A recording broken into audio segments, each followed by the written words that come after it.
Number 10. We're starting off strong with the Devil Made Me Do It case. If you're a fan of Ed and Lorraine, you know this one. The Devil Made Me Do It case is arguably one of the most famous cases that Ed and Lorraine ever worked on. But beyond the supernatural, this case was right in the public eye. Not only were there demons and the supernatural, but the scrutiny of the public eye made this a whole different monster for the Warrens. A bunch of people outside of the courthouse making claims and threats over the case isn't easy to deal with. When 19-year-old Arn Cheyenne Johnson took the life of his landlord and blamed it on the devil, Ed and Lorraine jumped to his defense. They were convinced a demon had entered him after he tried to save his brother from a vicious possession a year earlier. His younger brother was possessed by 43 demons, and Arn commanded that they leave him and enter him instead. The Warrens fell under immense scrutiny, but according to them, the court had defended accounts of God in the past. Now it was time to defend accounts of the devil. But one thing remains strange to me. Arn was never exorcised after the event. Does that mean they are still with him? Number 9. Highgate Cemetery. Where were they for the vampire hysteria at Highgate Cemetery? Like, where were you? When I learned about this case, I was flabbergasted, and it's weird to me that they weren't there. They dealt with werewolves but missed out on vampires completely? The Highgate Cemetery in London, England has some of the oldest graves in the world, making it the perfect breeding ground for ghosts, ghouls, goblins, and vampires. Ooh, it's spooky season. The Highgate vampire case caused a media uproar in the 60s that culminated in two magicians facing off to see who could catch the vampire first. It all started when two girls reported seeing the dead rise from the graves while walking through Swain Lane one night. Soon, animal carcasses drained of blood started turning up. Newspapers had their cameras ready. A massive vampire hunt was organized on Friday, April 13th, in 1973, and bodies were even exhumed from their graves to see if they were toothy. Sadly, no one caught anything, but the case still sends a tingle down the spines of vampire enthusiasts around the world. Legends of the demon, though, continue, along with sightings of a crazed old woman and corpses appearing in places they shouldn't be. Number 8. The Bell Witch. I searched the internet far and wide to see if the Warrens had ever visited the Bell Farm, but alas, no. If I'm wrong and I missed something, post a link down in the comments because I'm not perfect and maybe I missed it. But as far as I can see, they never actually checked out one of the most famous hauntings in the world. 200 years later, the Bell Cave remains an attraction, and many still report hearing a shrill, scratchy voice when no one is around and see orbs surrounding the farm, or where it used to stand. Though the actual events happened well before the time of the Warrens and the farm was torn down, the Bell Cave was still there. If there was any duo who could have proven the tale of the Bell Witch, it was them, but maybe, just maybe, they were afraid of what they might find. Number 7. Michael Taylor. The Michael Taylor case is one of the strangest I've ever come across while doing lists like this, and it certainly needed Ed and Lorraine. The horrifying events of Michael Taylor happened in the 1970s, specifically 1974. A man who was considered a good husband, father, and community man suddenly flipped. He began enduring bouts of severe depression and was visiting a 21-year-old pastor named Marie Robinson for counsel. His wife was obviously suspicious, but the sessions were helping. Mary allegedly performed many exorcisms on him to expel the demons. Taylor's wife was getting pretty antsy, and they ended up having a confrontation during which Taylor attacked his wife. It was after this moment Taylor resolved to undergo a full-blown exorcism on October 5th, 1974. During this, Michael had seizures, he spit and bit the ministers, and screamed in tongues. Unfortunately though, it did not expel all the demons, and Taylor returned home in a rage. He took the life of his wife in an incredibly gruesome way, and was later found screaming in the street naked and covered in blood. I don't think the Warrens ever encountered anything as violent, but imagine if they did. Number 6. Richard Gallagher and Julia. Richard Gallagher is a man I find entirely fascinating because his transition from being a man of science to a full-on believer of the occult is, for lack of a better word, insane. Now obviously the Warrens had their domain, but imagine if these guys collaborated on this case? What? Though, I don't know if Gallagher needed that help. Just saying. The case I'm referring to is when Gallagher encountered a transformative possession. Gallagher became the go-to guy to diagnose people who claimed to be possessed. An Ivy League psychiatrist, he would help those who were mistaking mental illness for something mystical. Julia was the first time he encountered someone he couldn't explain. Julia Julia was the queen of a satanic cult and had become possessed, which she desperately wanted to be rid of. Skeptical at first, but when Richard sat down to talk to her, she knew intimate details about his life.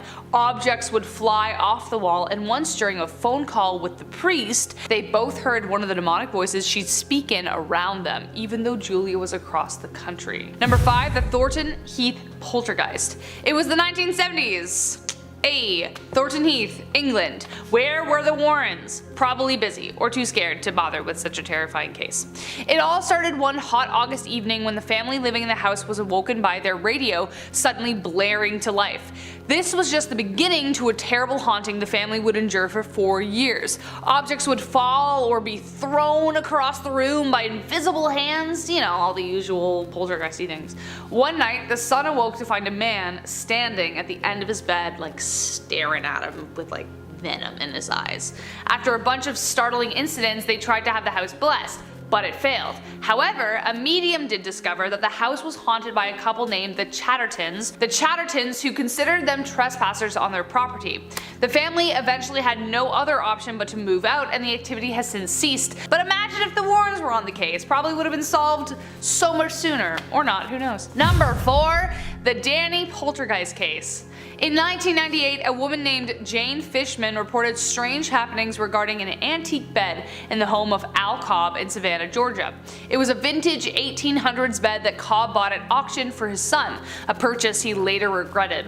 3 nights after it was purchased, Jason, the son, told his parents that someone was watching him on the bed. He felt cold breath on his neck and saw the impressions of elbows dipping into the pillow. He also noticed the photo of his deceased grandparents lying face down on the dresser, which became a reoccurring event. After he put it back up, it'd fall back out.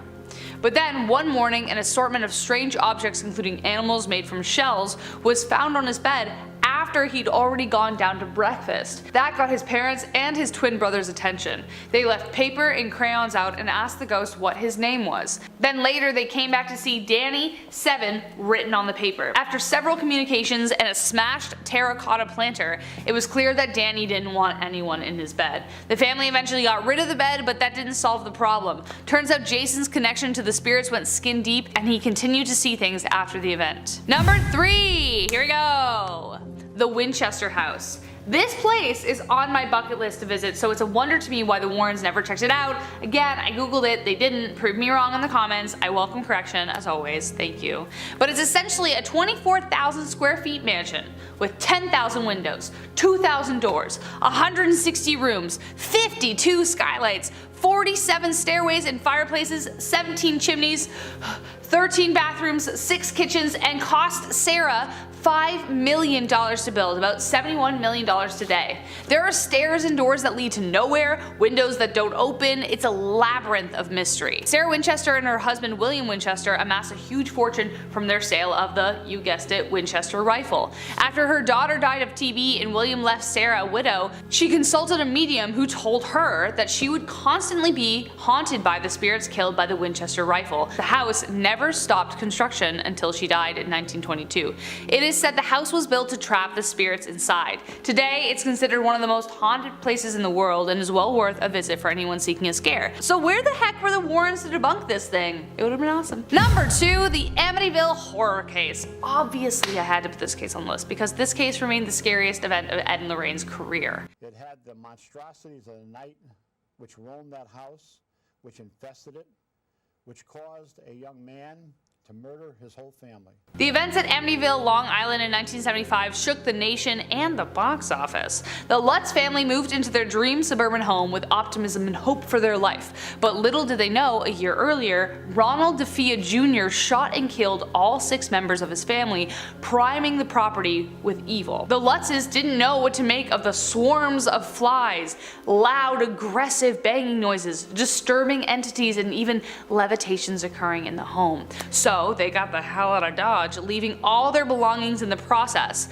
When they finally called the Warrens in, George Lutz, the father, who was, by the way, an ex-Marine and karate expert, literally supposed to be fearless, wouldn't even meet them at the house. They met at a Pizza Hut. But as soon as the Warrens began working on the case, they understood why. The Amityville case affected our personal lives more than any case we ever worked on. To this day, Lorraine says that this is the case that haunts her the most and said that she hoped this was the close to hell as she would ever get. So if that's not too scary, I don't know what is. And now we are getting to number 1, the Warrens. Demons, poltergeists, and ghosts.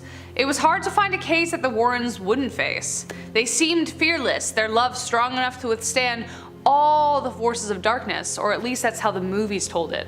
It turns out that the real case the Warrens were too afraid of was the horrifying truth of their marriage. Yup, we're going there. If you're a fan of the movie franchise, then you know that Lorraine had a lot of influence on the stories up until her death, but a weird detail in her contact alludes to some nefarious activity in their personal life. Neither Ed or Lorraine Warren could be depicted violating anyone or performing adult acts with a minor. The reason that was in there might have something to do with the case of Judith Penny.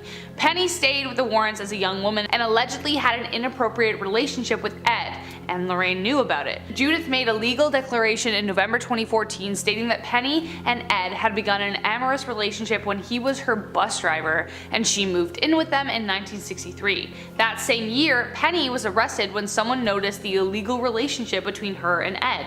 Why she was arrested and not him remains in question to me, but Penny also stated that Ed was abusive towards Lorraine, saying, and I quote, "Sometimes Ed would actually have to slap her across the face to shut her up. Some nights I thought they were going to kill each other." Lorraine denied the allegations through representatives, and there are still a lot of loose ends, but I suppose whatever happened has already been taken to the grave. Starting off this countdown, we have the toy monkey. You may recognize this little demon monkey from the Conjuring universe. It made a little cameo in the movie Annabelle Comes Home. Anyways, apparently this monkey is possessed by a demon that enjoys stalking its victims before murdering them. That is absolutely horrifying. Why isn't this more well known? Now, there is good news to this. Apparently, it's no longer haunted. It was blessed by them and now stored safely in their museum. But before it was blessed, they told no one about this demon monkey. Coming in at number 9, we have the Other Dolls. And if you guys are liking this video so far, smash that like button and subscribe to our channel. So the Warrens have a number of creepy ass dolls that are possessed by demons, not just Annabelle. Let's take a look at some of these terrifying dolls. First up, we got this lovely doll with no mouth. Not gonna lie, it looks like a kid's paper mache craft. But that hair looks a little too real, let's hope it's not.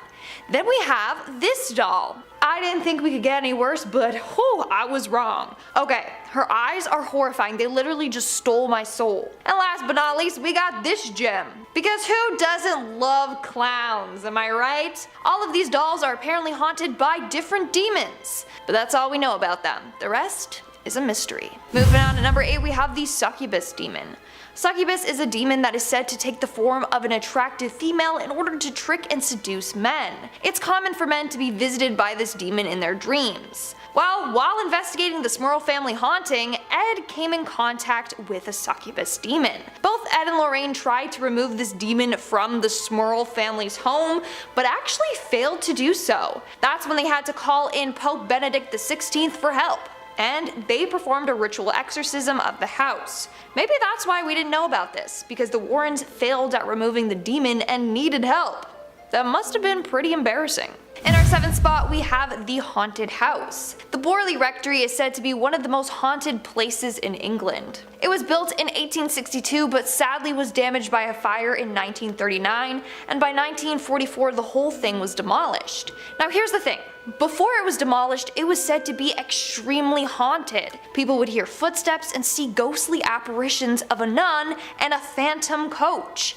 In fact, when Ed and Lorraine Warren visited the church, this is when she encountered the real-life demon that inspired Valak. While there, she also saw a headless demon monk walking around that left cryptic messages on the walls. And also, they saw ghostly nuns walking around at night. That's when the Warrens hired a bunch of photographers to help capture evidence of these demons. They ended up encountering the ghost of a nun, or demon nun. She was a real-life woman that got buried alive in the brick walls after having an affair with a monk. So there were multiple ghosts and demons at this church that the Warrens encountered, which were not publicized by them. Fun fact though, the Warrens kept a brick from this demolished church in their museum, cause why not, you know, memories, a little souvenir. In our 6th spot today, we have the Pearls of Death demon. This simple pearl necklace is said to be one of the most dangerous items in the Warrens museum. And honestly, it's the most beautiful. Doesn't it make you just want to pick it up and put it on? Well, don't, ever.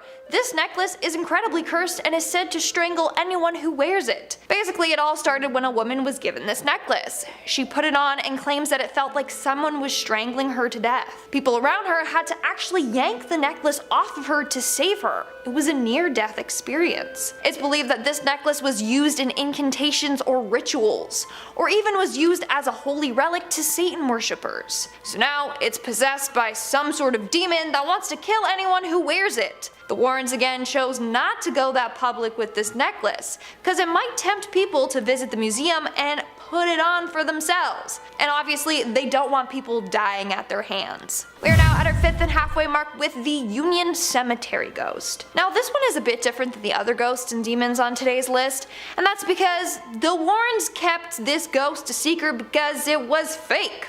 There wasn't actually a ghost.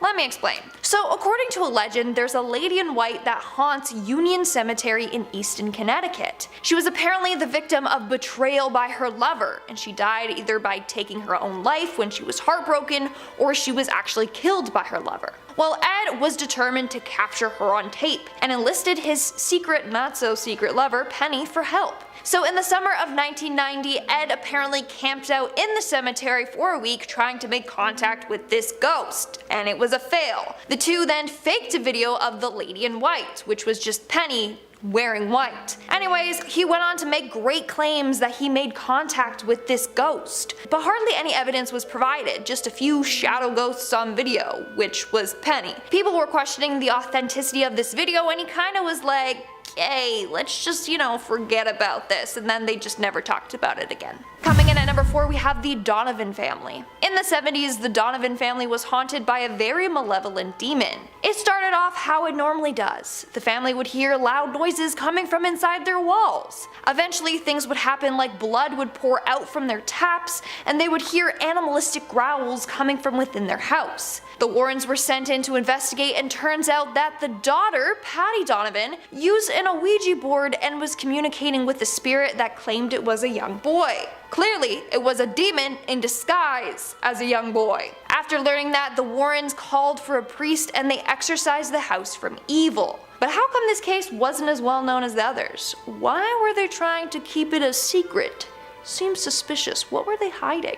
In our 3rd spot, we have the Antonellis. This is another innocent family that was terrorized by evil. It all started back in February of 1966, when the Antonelli family started experiencing some paranormal visitors. Miss Antonelli was the first to see it. She was about to doze off when she got a feeling that someone was in the room with her. She opened her eyes and saw a massive gray mist with 4 distinct appendages. She turned on the light and the figure disappeared. For years, this figure tormented her and no one believed her. That was until it started tormenting her husband, and he was all like, WTF is going on? The house really is haunted. Sorry sweetie, but I believe you now. I don't know if he actually said that, but it probably was something along those lines. Anyways, the Warrens were eventually called in and they conducted a seance.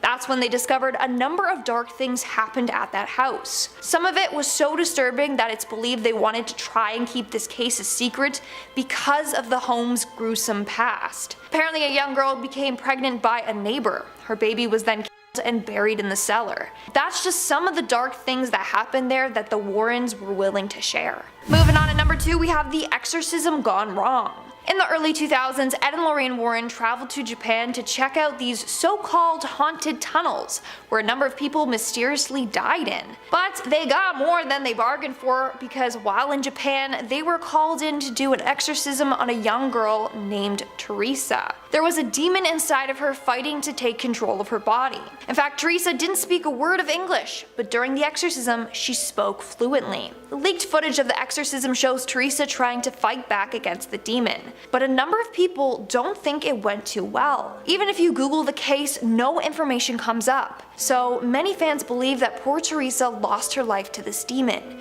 which is why the Warrens kept this a big secret. And in our number 1 spot today, we have the Shadow Doll. I'm gonna start by saying that Annabelle looks like nothing compared to this doll. Seriously, its appearance alone is horrifying. Way creepier than that Raggedy Ann Annabelle doll. Anyways, according to the Warrens, this doll was used in a number of satanic rituals. In fact, the doll itself is composed of human and animal bones and black magic. Then, one of the rituals went wrong, or went right, because the doll became possessed by a demon, and it's super powerful. Rumor has it that if you take a picture of the doll, then it will latch onto you and visit you in your dreams. The dreams will be so bad that you'll either have a heart attack and die, or never want to sleep ever again. In fact, according to the Warrens, this demon doll has been responsible for a number of deaths. So the doll was first for sale in an antique shop, and a couple decided to buy it. I'ma stop myself right there. I don't know what possessed this couple to buy the doll. Probably the demon possessed them and convinced them it was a good idea, because who the hell would look at this thing and be like, huh, that's a great little fun-loving doll, isn't it cute? No! Anyways, the couple began to experience intense and horrifying nightmares. They later found out that they were having identical nightmares, and one night the husband woke up with huge gash marks on his back. They linked this all back to the doll and got rid of it. Now, since this demon is so powerful, the Warrens obviously didn't want to tell people about it, because then the media would go on a frenzy and take photos of it, and then the demon doll would curse all them. So they hid it away in their museum for as long as they could. Starting off in our number 10 spot, we have the Smurl House. In August of 1973, the Smurl family had moved into a new home in West Pittston, Pennsylvania, but things quickly took quite a dark turn. The family began to claim that their new home was possessed by some sort of demon that caused loud noises and bad odors, and that whatever this entity was, it was doing some really violent things to the family, as well as to their pet dog. Gotta draw a line somewhere. This went on for years before they decided to call in the pros. Of course, Ed and Lorraine were on the case. According to Ed, there was a demon that inhabited the home, and it was very powerful. It had the ability to shake mirrors and other items of furniture, and they began trying to persuade it to leave by playing religious music and praying. Apparently, the Warrens, while in the home, witnessed a drop in temperature, which was followed by the formation of a sort of dark mass. There was another instance where they claimed they saw the demon leave a message on a mirror that read, quote, "Get out." In our number 9 spot today, we have the Ouija board. This story is one that Ed Warren told when he was trying to set an example of how things of the occult and the supernatural certainly are not for amateurs or for the faint of heart. He used this story of a girl who was playing with a Ouija board, you know how all good supernatural stories start. She asked for proof of a spirit presence, and she got a lot more than she bargained for. Warren said, quote, "She got this proof with 2 days and 2 nights of hell." Apparently it started off with the manifestation of a sort of animal form walking on her bed. This then turned physical, and whatever this entity was left her with some bruises. It is said that thankfully the mother in the home saw what was happening and she took action. She not only prayed by the girl's bedside, but she also sprinkled holy water. There was a 2-day vigil in which everyone tried to rid the girl of this demonic presence that she had summoned, and thankfully it is said to have worked. In our number 8 spot today, we have Annabelle. Many of us are likely quite familiar with Annabelle due to the movies made about the haunted doll, but as it turns out, they are truly more than just movies,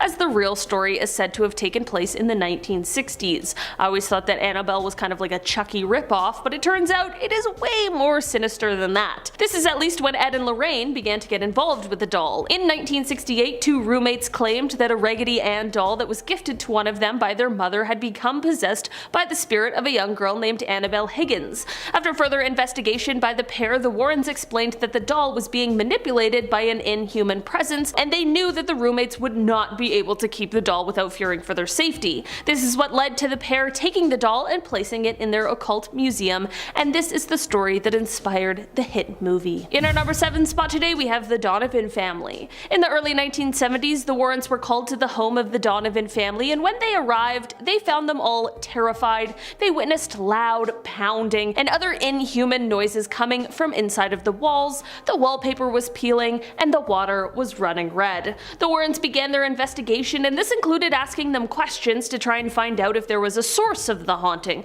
such as a recently passed away family member or some kind of new secondhand item. Through this questioning, it was revealed that one member of the family had used a Ouija board and ended up contacting someone who had died in the neighborhood 10 10 years earlier. The Warrens knew that it was time for them to call a priest because they believed that the entity that had been reached through the Ouija board was actually a demon just posing as the person who had passed away. Following an exorcism, it is said that the things in the home slowly returned to normal, but the events stayed with the entire family. One member who witnessed the hauntings and the exorcism said, quote, "I, nor anyone else in my family, have ever before witnessed anything so weird and terrifying." In our number 6 spot today, we have the Borley Church.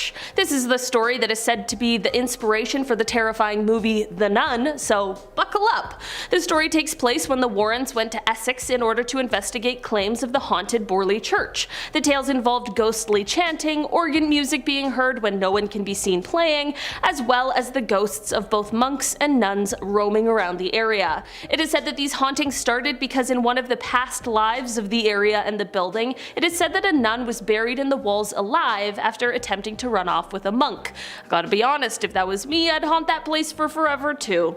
The Warrens are said to have made a series of visits to Borley, and in regards to their very first visit, Lorraine apparently said that it was a phenomenal experience. She spoke about how there was a reporter who was also there to cover the story, and this reporter was particularly skeptical about the reports. Suddenly, however, this reporter began feeling ill and was struggling to breathe. Later that night, after listening to a tape recording of the event, it is said that a disembodied female voice could be heard repeating the words, quote, "hit him. Hit him." In our number 5 spot today, we have the Lindley Street haunting. This is a case that the Warrens were involved in back in the 70s. A couple named Gerald and Laura Goodwin had adopted a girl named Marcia a few years prior to this case and the strange occurrences taking place. There were a bunch of weird things that started happening, including furniture moving, seemingly of its own accord, as well as a crucifix flying off the wall, again seemingly by some sort of invisible force. What really drew people into this case specifically, and what made it so sensational, was the number of people who had reputations of being reliable who also claimed to witness these strange occurrences. It is also said that some people claimed to even hear Marcia's pet cat speak.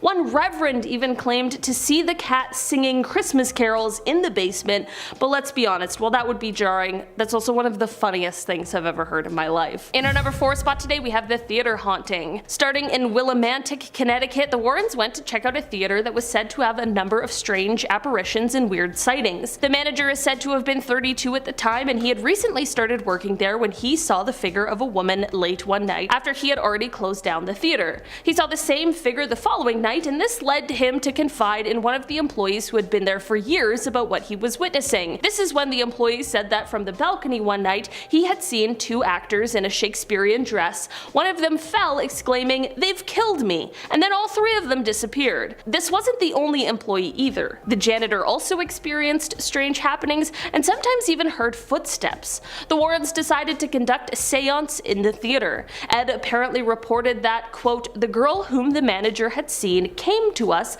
and explained that she had been killed after she witnessed the killing of a man. The spirit said she knew she was dead, but she was afraid to, quote, pass over to death because they were, quote, waiting for her." There was of course a medium present at the seance, and it is said that this medium called upon spirit guides to help the girl, but she refused. The Warrens left this case saying that the girl's spirit was still earthbound and that she remained in that theater. I wonder if she's still there. Does anyone know? In our number 3 spot today, we have the Enfield poltergeist. In 1977, the Warrens were called to Enfield, which is said to be a North London suburb, over reports of some poltergeist activity. Many people claimed that the reports of the hauntings were a hoax, but when the Warrens conducted their investigation, they became convinced that the hauntings were a result of demonic possession. The claims said that the house had furniture that moved on its own, there were disembodied voices being heard throughout the halls, and just general haunting things that nobody would ever want in their home. Over the course of 18 months, there were over 30 people that included neighbors, researchers, psychics, and journalists who all claimed to see heavy furniture moving totally on its own, and many even reported hearing the voices as well. In the end, this case was so famous, it actually went on to inspire the story that was seen in The Conjuring 2. In our number 2 spot today, we have the werewolf. Okay, I'll be honest, this is one of the more controversial Ed and Lorraine cases, but still we had to talk about it today. day. Ed and Lorraine claimed that they were able to exorcise the angry spirit of a werewolf from a man named Bill Ramsey, who was said to have turned into a sort of wolf man. The Warrens did not perform exorcisms themselves, so of course they needed to get some help from priests as well, but they claimed that the treatment worked. Lorraine explained that she saw Ramsey's case on TV and just felt like she could help him. She even claimed to have a video of this guy transforming into a wolf, but she conveniently never released it to the public, so that is still up for debate. The Warrens were so involved in this case that they brought Bill from England back to Connecticut in order to be exorcised by a bishop that they knew and trusted. In our number 1 spot today, we have Satan's Harvest. This Ed and Lorraine story is one that is said to be behind the book Satan's Harvest, and it involves someone named Maurice Theriault, who was also known by the nickname Frenchie.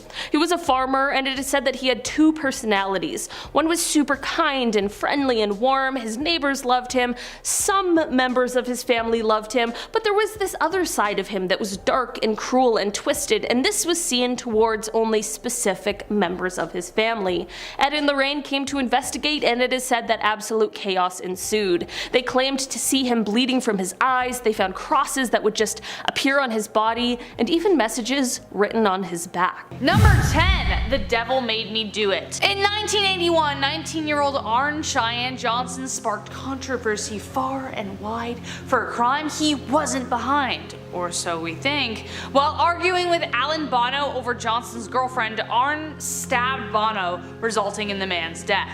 When police arrived, Arne claimed that the devil made him do it. When the words "the devil made me do it" came from his mouth, it sent the world into controversy. Apparently, Arne was possessed by a demon that had not been vanquished by the Warrens at all. Ed and Lorraine had worked with his family a year prior when Arne's girlfriend's brother David was possessed by not 1, not 2, but 43 demons. In order to save him, Arne commanded the demons to enter him instead, so when his dark deed finally occurred, Ed and Lorraine flew to his defense. The Warrens stated that at the time of the exorcism, and I quote, "Johnson leapt up and cried to the demon, 'Come into me, I'll fight you, come into me.' But from that time on, he was possessed." The Paranormal Society was split in half, but Johnson's team was committed. The court had defended acts of God in the past, like a lightning strike to a tree hits a car, you know what I mean? And now it was time to defend accounts of the devil. But despite what you believe, it wasn't enough, and Johnson received a maximum sentence but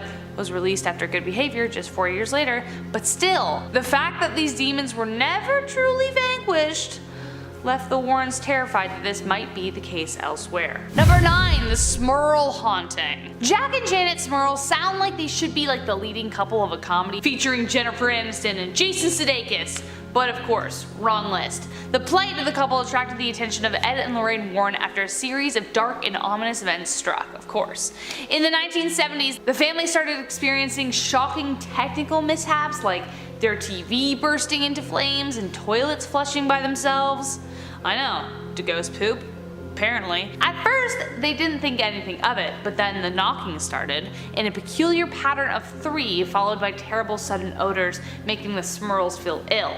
The strange noises and smells were swiftly followed by sightings, and thus entered the Warrens. The Warrens discovered a presence of 3 separate demons, and despite 3 exorcisms, the family reported the return of the demons until finally they let go 15 years later. Number 8. The Haunting in Connecticut. The mortuary turned home for the Snedeker family in Southington, Connecticut definitely created the perfect breeding grounds for a scary story, one that left even the Warrens uneasy in their skin. First off, moving into a mortuary? No thank you. In the 1980s, the Warrens took on the case of Carmen and Al Snedeker, who were being tormented by a series of restless spirits and demons. So in this case, it's not just one, but many that they feared.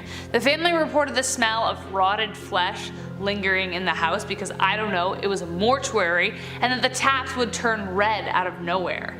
The eldest son was plagued by visions of ghosts, and both Carmen and Al reported being sodomized by the ghosts. It's a very specific activity. Which led to the Warrens making the discovery that whoever the morticians were, their activities were not always professional, if you get my drift. I don't know what's worse, the demons themselves or like the people who used to live there. Ugh, can't handle that. This was one of their most confusing cases and remains under scrutiny to this day, but the Warrens knew whatever it was had to be exorcised. But But the question is, was it really, or is it just hiding out until someone else comes along? Number 7, the Enfield haunting. I don't know what it is with the 70s, man. It just seems like so much weird stuff happened. We had serial killers. It's nuts. But it just seems like it's one of the strangest times in history, what with violent killers and violent hauntings. The Enfield haunting took place in Brimstown, England, and remains one of the more boggling cases the Warrens worked on. Peggy Hodgson and her family claim to have seen furniture and toys being thrown and moved by unknown forces in their homes. They even claimed that violent voices were heard and that their children were levitating in the air. They caught the photo of the girls levitating when the investigators set up a wired control camera into the room, which periodically caught images throughout the night. Whatever it was, the Warrens knew there was a demonic entity within the house and immediately set to work. Number 6, the Perrin family case. The Perrin family lived in the old Arnold estate, which inspired the scariest film I have ever seen personally, because if you've watched me on Central Dark, you know how low my tolerance is. But anyway, it's still awful. Yeah, you know it, you've heard of it. 8 generations of families lived and died in the old house and apparently never wanted to leave, or never could.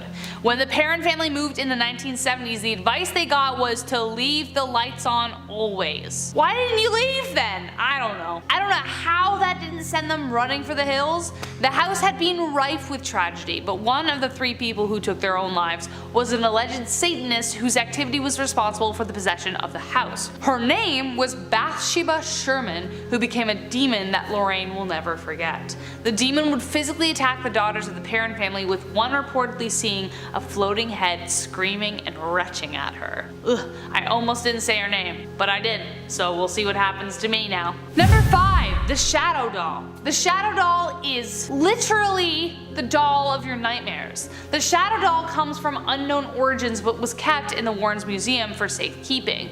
But what we do know was that it was used for satanic rituals, and that the thing is doused in black magic and contains human and animal bones.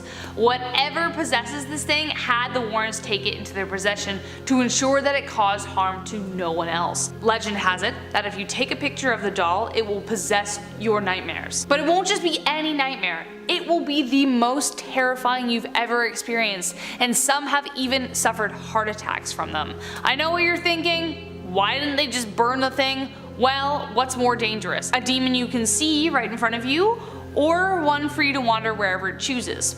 Honestly, I take the spider approach with this. If you see the spider, you know where the spider is, you're good. As soon as the spider disappears, burn your house down. Number 4, Valak. This one is a little controversial because was it just made up for the films? We don't know. Valak is a real demon mentioned in the Lesser Key of Solomon that was introduced into the Conjuring series of films. Though her direct involvement with Lorraine and Ed is under debate, Lorraine's belief in the demon was very strong. Valak is referred to as the Great President of Hell, and usually chooses to appear as a small winged, 2-headed creature thing resembling a child.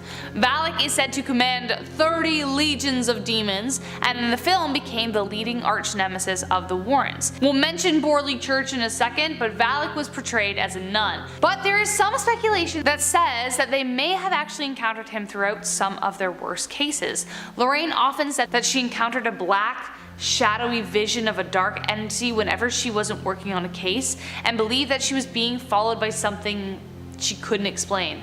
Want to know more? Stay tuned until the end of the video and make sure to like and subscribe while we're here. Number 3, Borley Church relates to Valak. We'll talk about this in a second. The grim history of Borley Church is the perfect setting for a horror film. The land upon which it is built used to be the home to a 14th century monastery, where a monk fell in love with a nun at a nearby convent, which led to the monk being hanged, and the nun was bricked up alive within the walls of her convent, which sounds pretty friggin' extreme if you ask me. It sounds like evil resided there long before Ed and Lorraine made the trek out to sort out whatever demon lay between its walls. Whoever did that to those 2 poor people, ooh, that's awful. This case inspired the famous nun apparition, as I mentioned, as the youngest daughter of the family who settled there reported seeing her figure. She was also pushed and slapped hard enough to leave welts behind, and that was just in the 1800s. When Ed and Lorraine visited, they obtained photo evidence of the hauntings. Ed Ed captured the image of a monk leafing through one of the books at the altar, and Lorraine experienced a black entity rush past her phallic. She remembered feeling an overwhelming sense of evil. A picture revealed later showed that the shadow of a nun was rushing past her, so that's where the image came from. So was it phallic? We don't know. Number 2, the Annabelle doll. You knew. Probably the most famous of the hauntings conquered by the Warrens was the Annabelle doll. It would almost be a crime not to mention it. Dolls are already eerie with their like black, piercing, beady eyes that look like there's nothing there. But in this case, the most terrifying part was the thing behind it. The case dates back to the 1970s when a Raggedy Ann doll was innocently purchased from an antique store for her daughter. Soon the doll began raising alarm when it would change positions in the house, boggling its owners. But when the notes started showing up saying help me and help Lou, then they came home to find it covered in blood, and they decided then that they needed to call a professional. The first medium they called in said it was just the spirit of a girl who passed away, but then the owner, Angie's boyfriend, was attacked. Enter the Warrens. They knew the doll was in fact a demon based on the marks of the beast and other encounters. They removed the doll and took it home, vowing not to take the highway, concerned that whatever was within the doll might cause an accident. Indeed, their brakes stalled or failed several times on their way home, putting their life in jeopardy several times. It wasn't until Ed doused the doll in holy water that the problem desisted. The couple was so concerned about the doll that Ed routinely said a prayer over the doll every single night. Alright, number 1, the Amityville horror case. The setting: Amityville, Long Island in 1975. A place rife with satanic manifestations set on driving whoever entered to violent madness. As soon as I even say Amityville, you know where this is going. One of the most famous Warren cases, this haunting continues to land on the conclusion that there are just some things that can't be explained. A year before the Lutzes moved into the suburban home in Long Island, Ronald DeFay Jr. shot and killed the 6 members of his family. So it's no wonder that during the first month of living there, the Lutzes experienced swarms of flies, loud banging noises, disturbing entities, and even levitations. The Lutzes moved out and left all their belongings behind, and George Lutz, the father, an ex-Marine and karate expert, so clearly a tough guy, wouldn't even meet the Warrens at the house. He met them at a Pizza Hut. He was that scared. The Warrens said that this case affected their personal relationship to each other the most out of any case they've worked on. This entity followed the Warrens home the very first day, and Lorraine described being incredibly fearful. There was something she just couldn't explain. To this day, Lorraine says that this is the case that haunts her the most, and said, and I quote, she hoped that this was as close to hell as she would ever get. Starting off this countdown, we have Maurice. Now, if you've seen The Nun, then you already know a bit about Maurice, or Frenchie. This guy was a hard-working farmer that ended up getting diabolically possessed. This occurred in 1985. Sometimes blood would randomly just pour out from his body from like his nose, eyes, and mouth. And he didn't know what was causing it. And then he developed super strength and also could randomly understand and speak Latin. At first, he went to a police officer for help, and then a priest, and then finally Ed and Lorraine Warren agreed to help him. Now, he apparently went through a number of exorcisms. According to the Warrens, during the exorcisms, Frenchie's head would split open, boils would appear on his skin, and crosses appeared all over his body. In fact, they have it all on film. Take a look. Let's step to the front. Feet up in the shoulder? Yeah. Move, yeah, you're in the way, right? Yeah. Okay.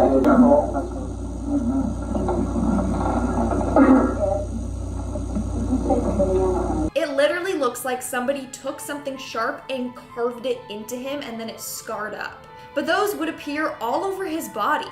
Like the Warren said, Frenchie would often get random cuts on his forehead and scalp. They would split open and bleed during the exorcisms. How did you enter, Marty?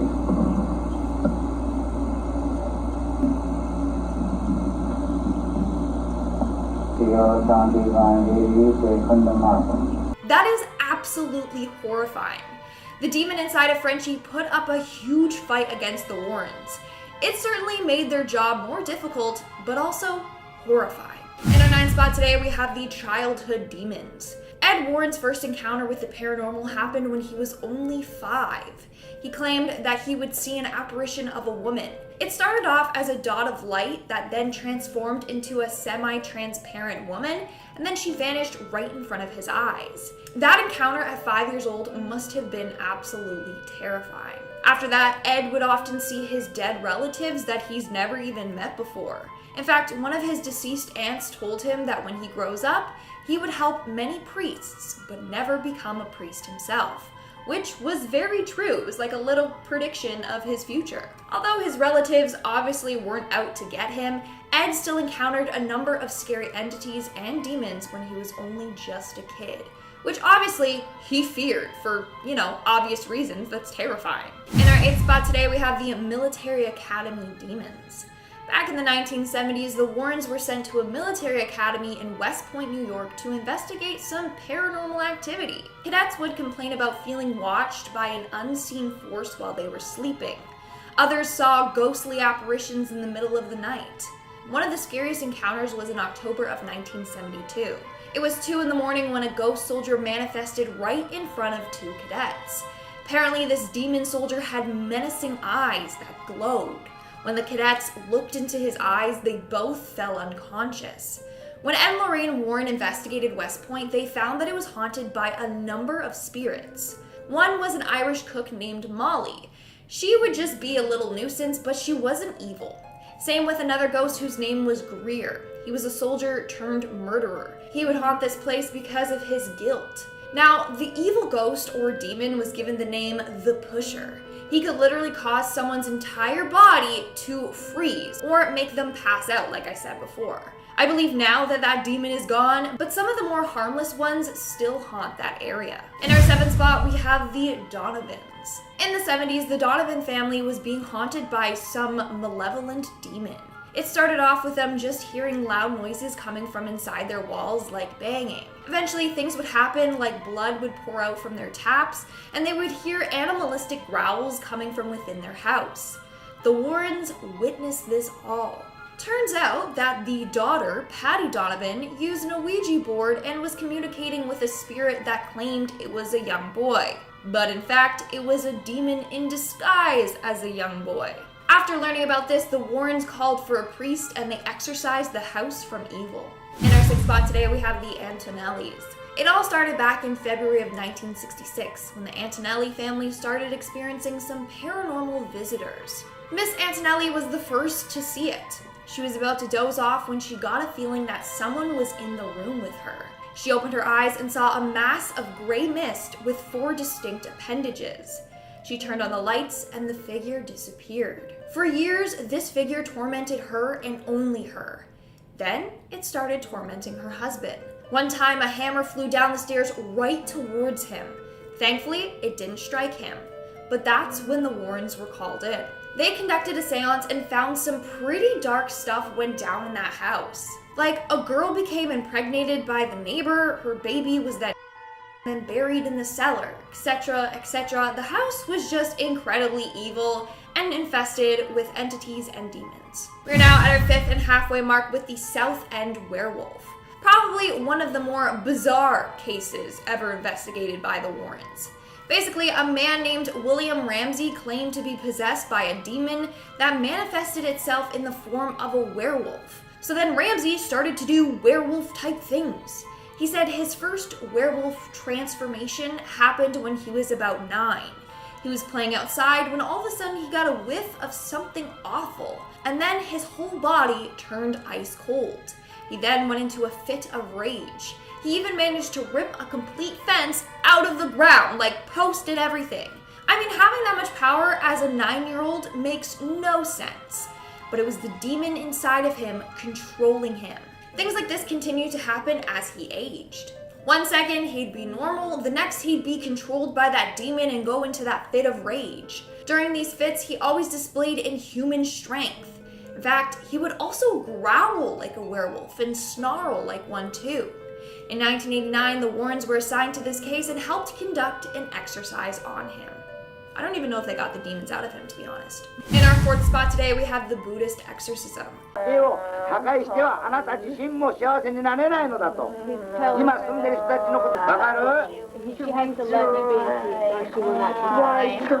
What you just saw is real footage of the Warrens conducting an exorcism in Japan. So in the early 2000s, the Warrens took a trip to Japan to check out these haunted tunnels that a number of people have died in and were supposedly haunted. But while they were there, they were contacted to perform a Buddhist exorcism on a woman named Teresa. In this clip I'm about to show you, Lorraine is trying to reach out to Teresa and get her to fight back against the demon possessing her. You hear me? Teresa, you hear me? You understand me? Leave, dear, leave. I'm here to help you. The footage is very creepy. Not only is it actual footage of someone that is possessed, but you can also hear the demon in her voice reaching out to talk to Lorraine. Now this case is more on the low-key side. Like, I tried to Google more about it, but there isn't much out there. We actually don't know if they successfully exorcised the demon out of her. Now here's the thing. After this trip to Japan, Ed got really sick and his health started to decline. It's thought that maybe the demon that was haunting this girl had something to do with this. Maybe it latched onto Ed as well. Coming in at number 3, we have the vampire. So I just finished talking about the werewolf man, and now may I present to you the vampire girl. Sounds like Twilight. Whose team were you on? Team Edward or Team Jacob? Let me know in the comments below. I'm sorry, I was always on Team Jacob, okay? Anyways, the Warrens had to deal with one case where an 18-year-old girl was possessed by a demon with vampire tendencies. It started when the girl gained interest in the occult and death. She then began practicing satanic rituals, and what do you know? She got possessed. Soon she found herself waiting in cemeteries or dark places trying to lure men in, and then when they got tricked by her, she would bite them and taste their blood like a vampire. Turns out she did this to around 16 people. She was a literal vampire because of this demon in her. Moving on to number 2, we have Beelzebub. You heard me correctly. Lorraine Warren and her son-in-law Tony Spira were called onto a case in which a man was possessed by Beelzebub. In Christian texts, the name Beelzebub is often associated with the devil himself. They would alternate between using this name and Satan. He's considered one of the 7 princes of hell, and he is associated with the sin of gluttony. In other texts, he is described as the lieutenant of hell, second in power only to Satan, which is terrifying. Again, they have video evidence of this possession. Take a look. Okay. You hear me?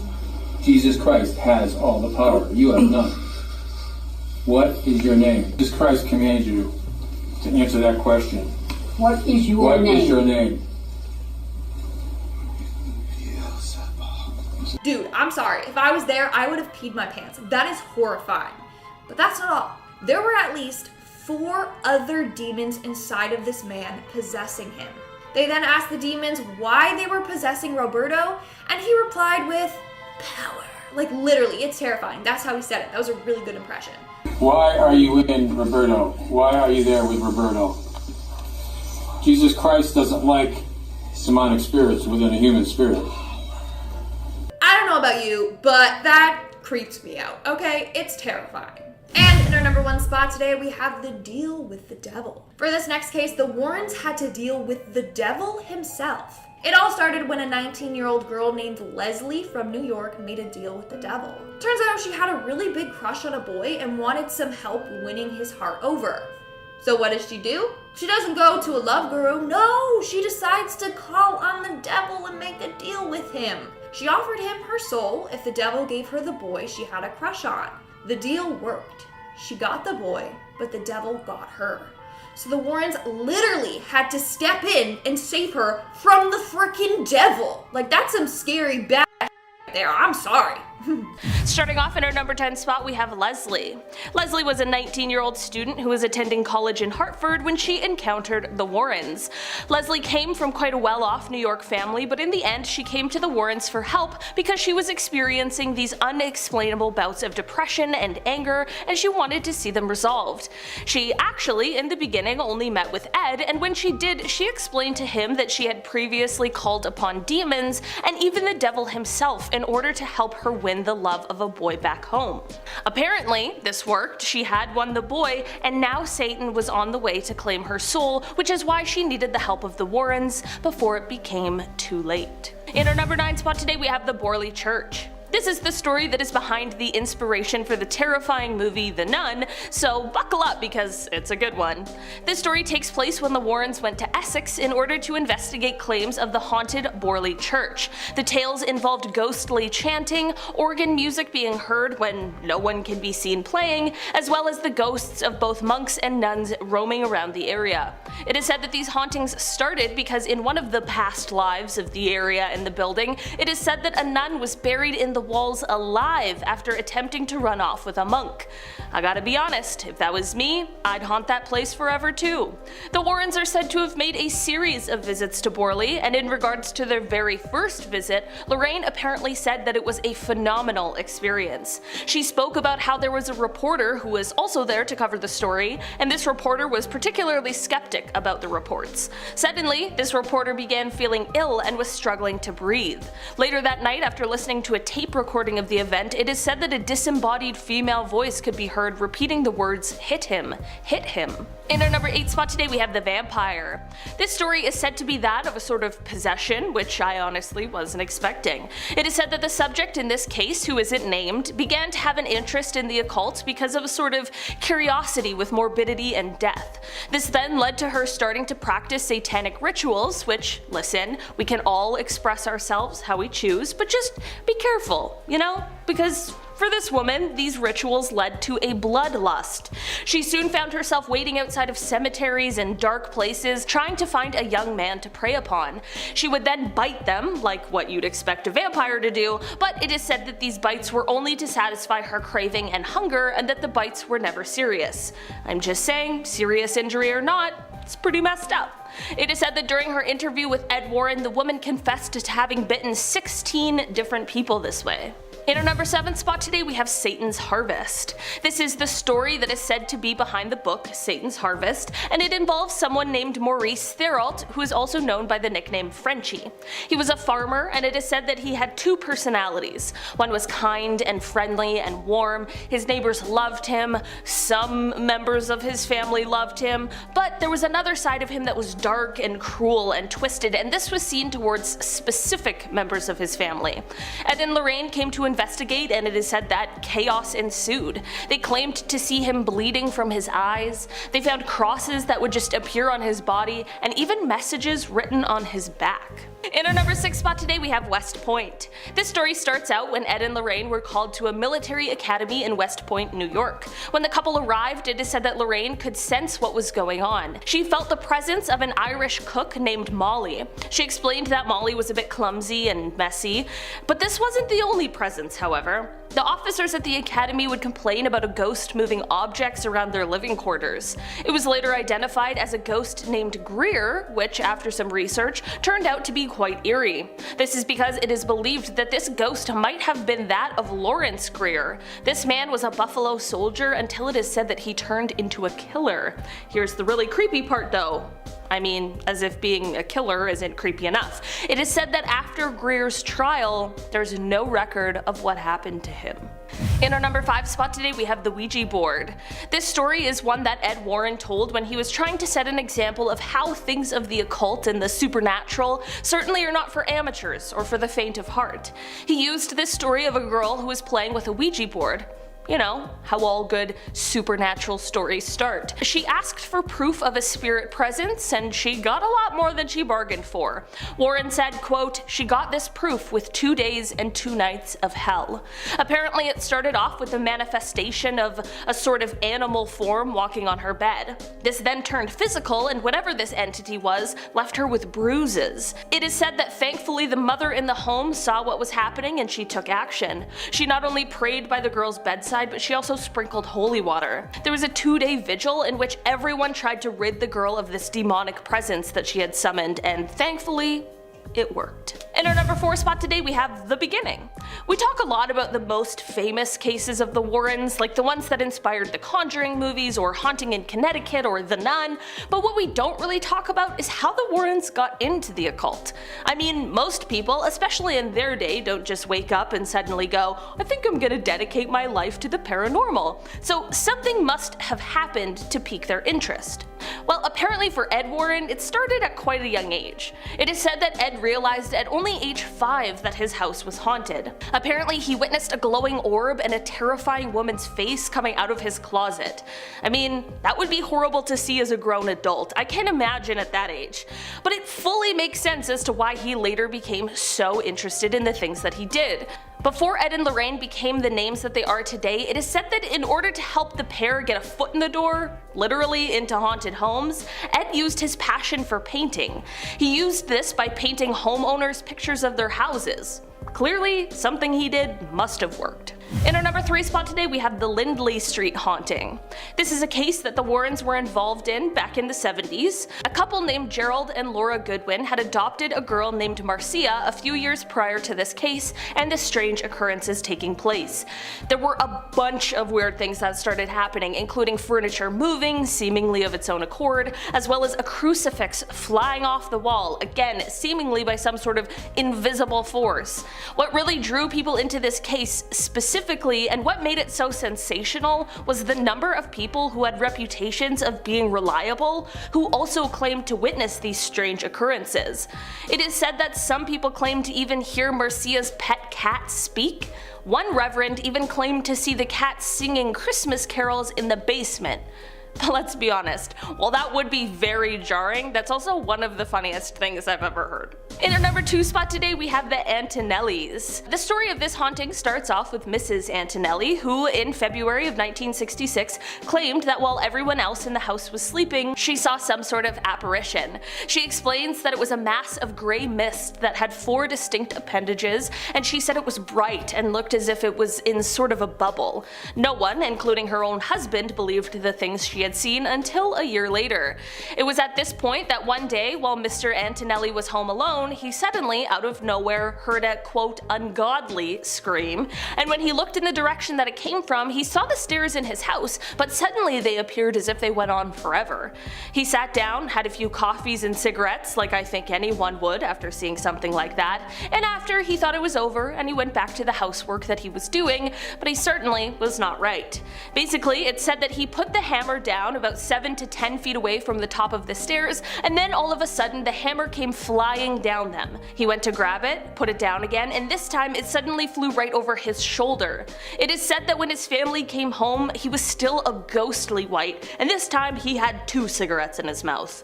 From here, it is said that many other family members would go on to also experience very strange and unexplainable occurrences.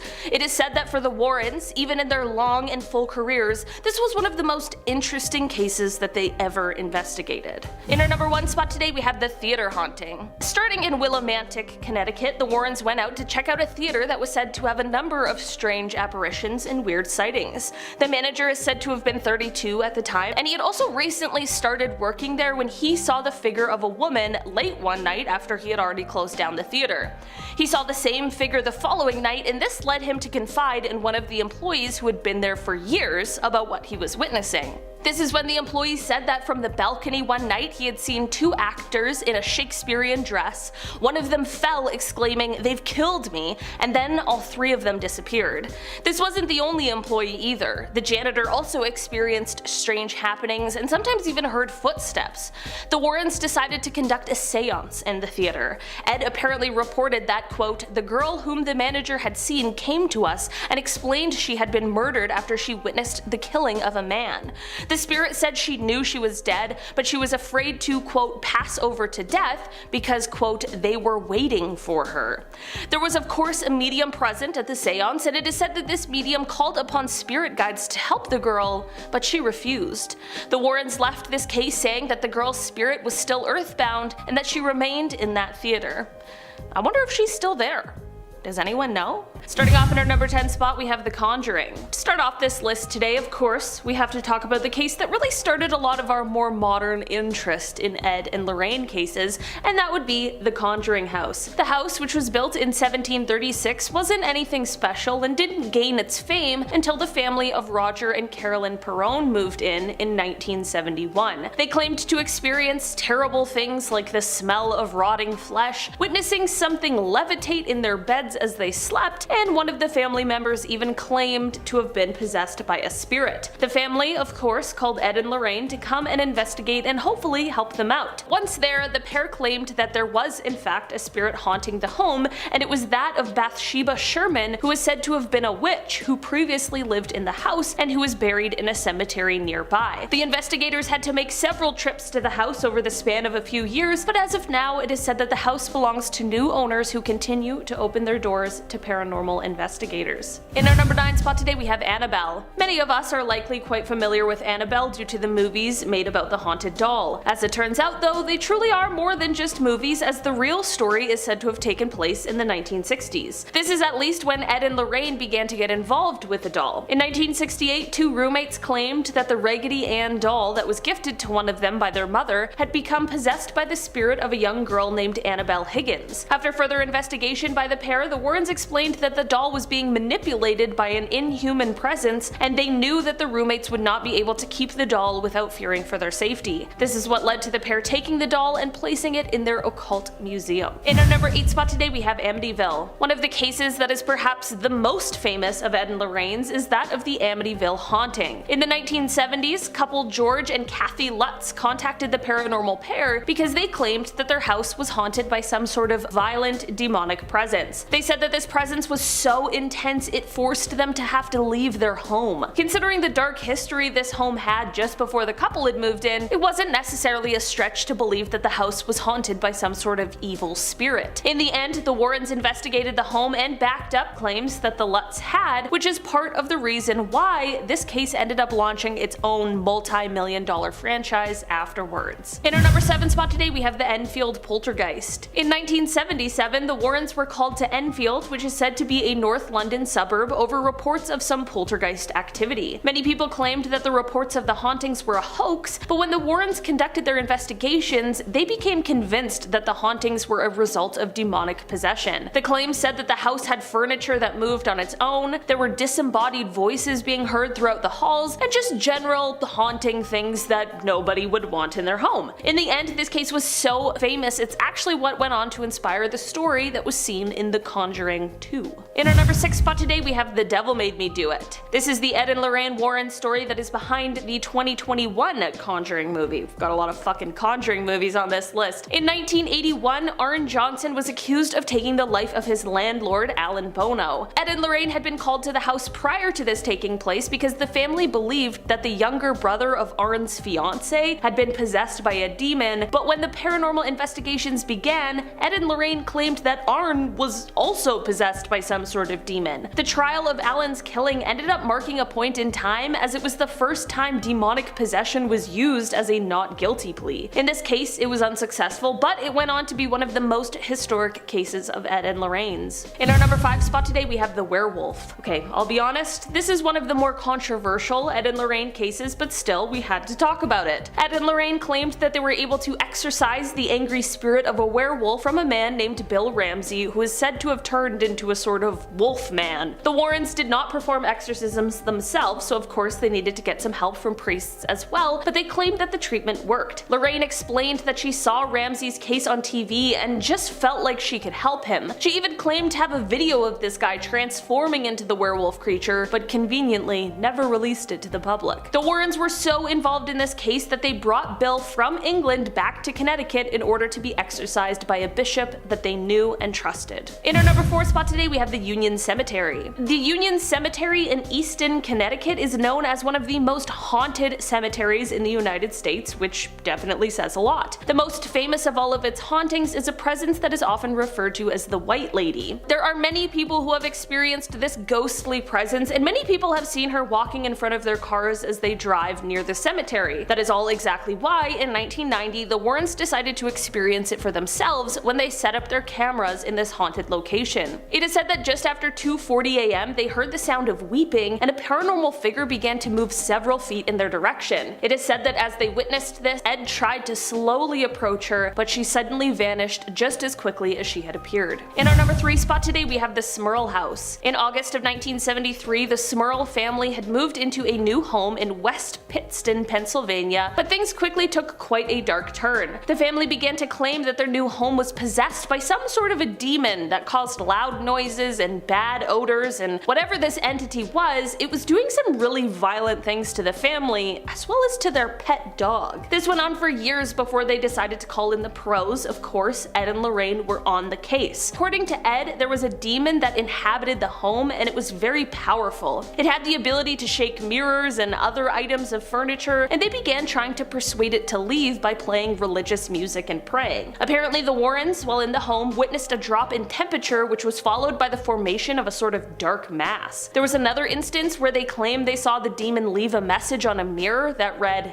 "Get out." In our number 2 spot today we have The Haunting in Connecticut. If you've ever seen or read The Haunting in Connecticut, this is a home and a story that you might be a little familiar with. In 1986, the Snedeker family moved into a new rental home that at one time had previously been a funeral home. In the basement, the family found some less than welcoming items that were left from the home's previous life. Shortly after moving in, however, their discoveries would become more gruesome as they began to have reports of evil coming from the house. These included attacks on the family members, seeing apparitions, and they even explained violent personality changes from one of the family members. When Ed and Lorraine investigated the house, they were able to confirm that it was in fact haunted. It is said that one of the most frightening things that took place in the house, aside from the rumors of possession, was one day when a family member was mopping the floor and all of a sudden the water suddenly turned blood red. In our number 1 spot today we have the Donovan family. In the early 1970s, the Warrens were called to the home of the Donovan family, and when they arrived they found them all terrified. They witnessed loud pounding and other inhuman noises coming from inside of the walls. The wallpaper was peeling and the water was running red. The Warrens began their investigation, and this included asking them questions to try and find out if there was a source for the haunting, such as a recently passed away family member or some kind of new secondhand item that they had inherited. Through this questioning, it was revealed that one member of the family had used a Ouija board and ended up contacting someone who said that they had died in the neighborhood 10 years earlier. The Warrens knew it was time for them to call a priest because they believed that the entity that had been reached through the Ouija board was actually a demon that was just posing as the person who had passed away. Following an exorcism, it is said that things in the home slowly returned to normal, but the events stayed with the entire family. One member who witnessed the hauntings and the exorcism said, quote, "I nor anyone else in my family have ever before witnessed anything so weird